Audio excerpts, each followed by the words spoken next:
Баршаңызға ассалаумағалейкум.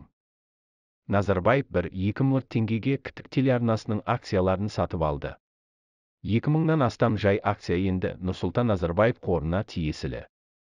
Қор, коммерциялық телевизиялық арна ақының наурыз айында шығарылған жай акцияларының басым бөлігін сатып алды. Нұрсұлтан Назарбаев қоры әрбіреуі 500 теңге болатын 2-390-656 жай акцияны 1,198,000 теңгеге сатып алды.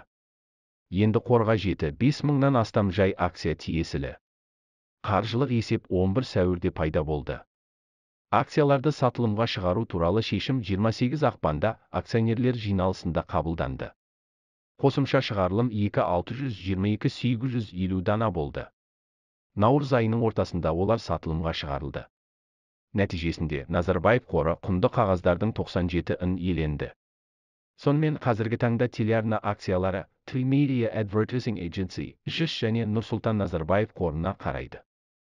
Біз әлемде және Қазақстан жаңалықтар жайында шындықты айтамыз.